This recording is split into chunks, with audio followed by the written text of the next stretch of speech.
Maira adalah janda muda yang terlalu cantik untuk dilupakan, dan terlalu berbahaya untuk dicintai. Di kota kecil tempat rumor menyebar lebih cepat dari doa, Maira menyimpan rahasia tentang malam-malam gelap, ketukan jendela, dan cinta-cinta yang bukan miliknya. Ketika Arfan, pria beristri yang kesepian, jatuh terlalu dalam, segalanya berubah. Tapi yang lebih mengejutkan bukanlah cinta mereka yang terlarang, melainkan istri Arfan yang menyimpan rahasia lebih gelap dari perselingkuhan itu sendiri.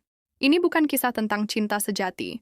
Ini tentang luka yang diwariskan, tentang wanita yang berdiri di antara dua kebohongan, dan tentang keberanian untuk meninggalkan segalanya demi menemukan diri sendiri. Karena kadang, untuk bisa hidup, seseorang harus berani jadi tokoh jahat di cerita orang lain. Pagi itu, aroma kopi hitam menyelimuti rumah kecil di sudut gang sempit kota Sampit. Maira duduk di beranda, mengenakan daster tipis warna merah marun, bibirnya berlapis lipstik yang terlalu mencolok untuk seorang janda yang katanya masih berkabung. Tapi Maira tak pernah benar-benar berkabung. Suaminya mati setahun lalu karena serangan jantung, tepat ketika dia baru pulang dari luar kota, sendirian. Sejak itu, Maira berubah. Tak ada lagi air mata, tak ada lagi malam sunyi penuh penyesalan. Yang ada hanya malam-malam yang penuh bisikan, suara pintu yang terbuka pelan, dan tawa lirih di balik tembok kamar. Setiap pria yang datang selalu bilang yang sama, "Aku hanya mampir sebentar." Tapi malam selalu panjang di rumah Maira, dan pagi selalu datang terlambat bagi mereka yang mencoba melupakan istri atau anaknya untuk sesaat di pelukan janda bermata tajam itu. "Semua orang butuh pelarian," kata Maira suatu malam, pada lelaki muda berseragam satpam yang baru pertama kali mencicipi rasa pahit manis pengkhianatan. "Aku cuma menyediakan tempat yang hangat." Tapi Sampit kota kecil, desas-desus seperti api, dan tak semua pria bisa diam. Namanya Arfan, umurnya 32, tubuhnya tegap, rambutnya selalu disisir rapi ke samping, dan tiap malam Jumat dia datang membawa sebotol anggur murah. Istrinya pikir dia ikut pengajian laki-laki di masjid komplek. Padahal dia bersujud di tempat lain, di bawah selimut wangi milik janda bernama Maira. Awalnya Maira biasa saja. Arfan hanya satu dari sekian banyak lelaki yang mampir. Tapi yang satu ini beda, dia tak pernah buru-buru pergi.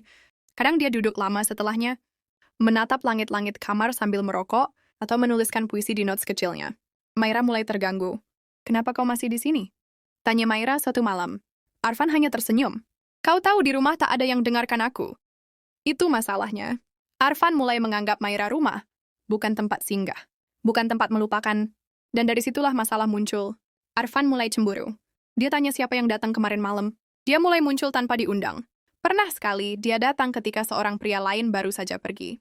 Maira menegurnya, tapi Arfan malah berdiri diam di ambang pintu, seperti bayangan yang tak mau pergi. "Aku cinta kamu, Mai," katanya pelan, hampir seperti doa. Maira membeku. Itu kata yang paling dia benci. Kata yang membuatnya kehilangan kepercayaan sejak dulu, sejak suaminya, mengucapkannya di depan altar, lalu tidur dengan sepupu sendiri hanya beberapa bulan kemudian. Sejak malam itu, Maira mulai menutup pintunya untuk Arfan, tapi lelaki yang jatuh terlalu dalam tak mudah dilepaskan. Dan kadang cinta yang ditolak bisa berubah menjadi dendam yang berbahaya. Maira mulai merasa lelah. Sudah seminggu Arfan tak muncul, tapi justru itulah yang membuatnya gelisah. Biasanya lelaki-lelaki itu cepat bosan, kembali pada keluarganya, atau pergi tanpa pamit. Tapi Arfan, dia tak seperti itu. Dia seperti luka kecil yang tak kunjung sembuh, malah makin dalam tiap harinya. Malam-malam terasa sunyi tanpa dering ponsel atau ketukan pintu jam 10 malam, tapi Maira tak mau mengaku bahwa dia rindu. Ia berjalan ke dapur, membuka kulkas kosong, lalu duduk di kursi kayu yang sering Arfan duduki. Ia masih bisa mencium wangi parfum murahan yang biasa dipakai Arfan, campuran alkohol dan vanila murahan yang entah kenapa menenangkan. Di dinding ada bayangan, seperti siluet seseorang berdiri diam. Maira menoleh cepat, tapi itu hanya pantulan lampu jalan. "Arfan, kau jangan bodoh," gumamnya. "Jangan bikin aku merasa begini." Tapi hatinya sendiri pun tak bisa dibohongi. Ia benci ditinggal. Ia benci rasa kehilangan. Maira bukan janda yang kuat seperti yang dilihat orang-orang. Ia rapuh. Ia hanya pintar menyembunyikan retakan dengan senyum dan tawa palsu. Malam itu saat hendak tidur, ia mendapat pesan. "Aku di luar, kita harus bicara." Jantungnya melonjak, tangannya gemetar, setengah takut, setengah ingin. Tapi sebelum ia sempat membalas, terdengar suara pelan mengetuk jendela. Bukan pintu, tapi jendela.